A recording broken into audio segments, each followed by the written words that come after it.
नमस्कार, स्वागत है आप सभी का हमारे चैनल में। हम सुन रहे हैं आशुतोष गर्ग जी द्वारा लिखित पुस्तक जिसका नाम है अश्वत्थामा, महाभारत का शापित योद्धा। आइए आज इस पुस्तक का भाग 13 पढ़ना प्रारंभ करते हैं। वह कालखंड पांडव कुल की वंश वृद्धि को समर्पित था। अर्जुन से विवाह के कुछ समय बाद सुभद्रा ने अभिमन्यु नाम के बालक को जन्म दिया, जो अपने पिता की भांति वीर, कुशल, धनुर्धर और तेजस्वी था। सुभद्रा के बाद द्रौपदी ने भी अपने 5 पतियों से एक एक पुत्र को जन्म दिया। इन बालकों के नाम इनके विशेष गुणों के आधार पर रखे गए थे। ब्राह्मणों ने युधिष्ठिर के पुत्र के लिए कहा कि यह बालक शत्रुओं का प्रहार सहने में विंध्याचल पर्वत के समान अटल होगा, इसलिए उसका नाम प्रतिविंध्य रखा गया। भीम ने संतानोत्पत्ति से पूर्व 1000 सोमयाग किए थे। इसके लिए उसके पुत्र का नाम सुत सोम रखा गया। अर्जुन ने अपने 12 वर्ष के वनवास के दौरान अनेक श्रवण योग्य कार्य किए थे, अतः ब्राह्मणों ने अर्जुन के पुत्र का नाम श्रुतकर्मा रखना उचित समझा। नकुल से जब पूछा गया तो उसने कहा कि वह कुरुवंश के एक प्रतापी राजा शतानीक से अत्यंत प्रभावित था और अपने पुत्र का नाम उन्हीं के नाम पर रखना चाहता था। उसकी इच्छा का आदर करते हुए नकुल के पुत्र का नाम शतानीक रखा गया। सहदेव का पुत्र कृतिका नक्षत्र में पैदा हुआ था, इसलिए उसका नाम शुद्धसेन रखा गया। कुरुवंश की कथा में यूं तो इन बालकों का कोई प्रत्यक्ष योगदान नहीं है, किंतु मेरे अभिशप्त जीवन से इन 5 बालकों का बहुत गहरा संबंध है।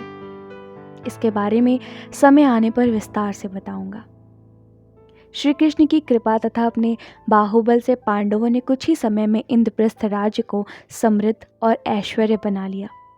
अपने पौरुष से 5 भाइयों ने दिग्विजय यात्रा पूरी की और इंद्रप्रस्थ के वैभव का चारों दिशाओं में विस्तार हो गया।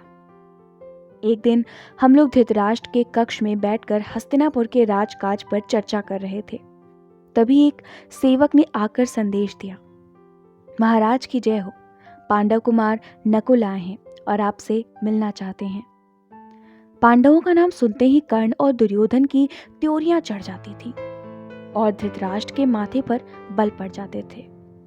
शकुनी की आंखों में उठता ज्वार तो किसी से छिप ही नहीं पाता था, परंतु भीष्म तथा द्रोणाचार्य की उपस्थिति में पांडवों के विरुद्ध कोई कुछ कहने का साहस नहीं करता था।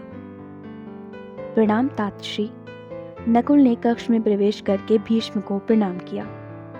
आयुष्मान भव, भीष्म ने उठकर नकुल को गले लगा लिया। पांडवों के प्रति भीष्म का स्नेह देखते ही बनता था।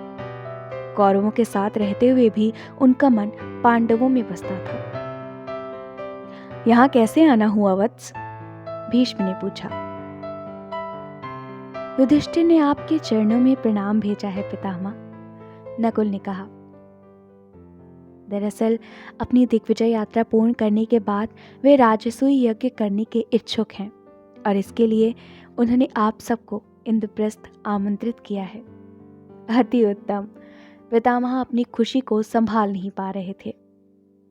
युधिष्ठिर से कहना हम राजसूय यज्ञ में अवश्य आएंगे।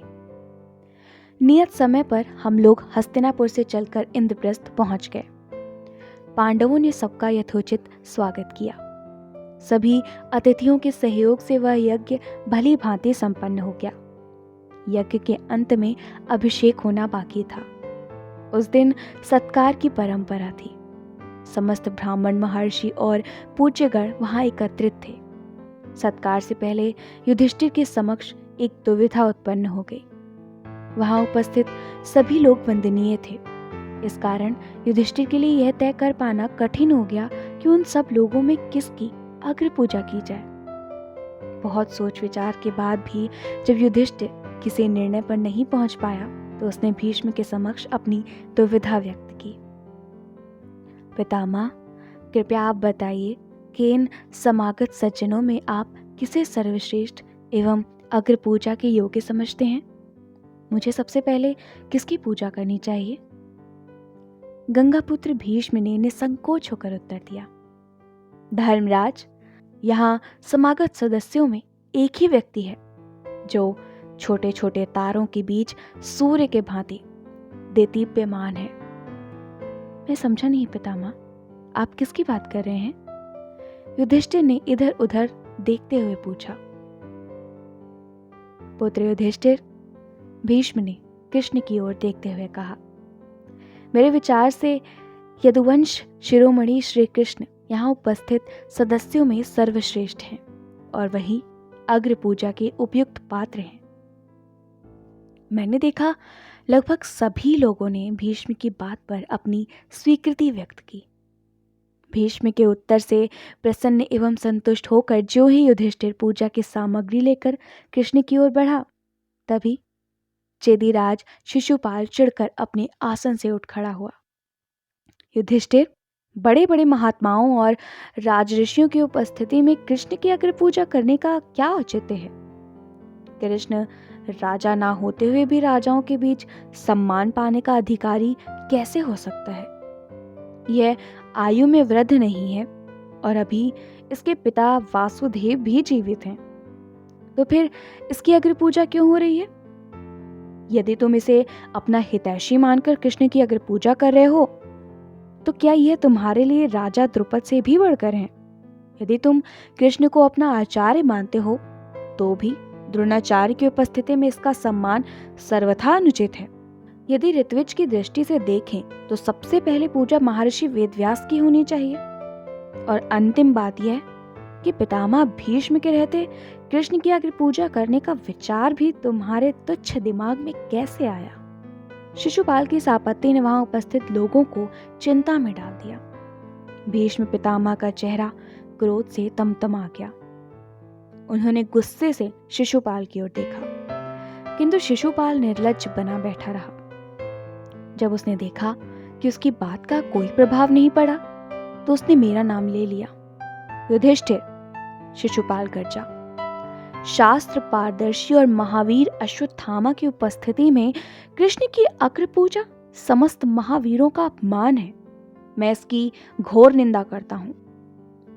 शिशुपाल धृष्ट होने के साथ साथ मूर्ख भी था। उसने मेरा नाम बीच में डालकर मुझे भी उस विवाद में घसीट लिया। मेरे पिता द्रोण व मामा कृपाचार्य समेत सब लोग अचानक विचित्र ढंग से मेरी ओर देखने लगे। कृष्ण का अग्र पूजा के योग्य होना अथवा ना होना विवाद का विषय हो सकता था, किंतु उस समय मुझे लगा कि मेरी निष्ठा दांव पर थी। मुझे डर था कि कहीं लोगों को यह भ्रम न हो जाए कि शिशुपाल द्वारा मेरे नाम के प्रस्ताव में मेरी भी सहमति है। इसलिए मेरे लिए वहां अपनी स्थिति को स्पष्ट करना अनिवार्य हो गया। मैंने धीरे से उठकर उतना ही कहा जितना उस क्षण के लिए आवश्यक था। मैं चेदीराज शिशुपाल की बात से सहमत नहीं हूं। मुझे वासुदेव कृष्ण की अग्र पूजा पर कोई आपत्ति नहीं है। इतना कहकर मैं अपने स्थान पर बैठ गया। मेरे पिता मुझे देखकर धीमे से मुस्कुराए। मैंने उनकी मुस्कान में अपने प्रति गर्व का पुट देख लिया था। मैंने जो किया उससे मैं प्रसन्न था।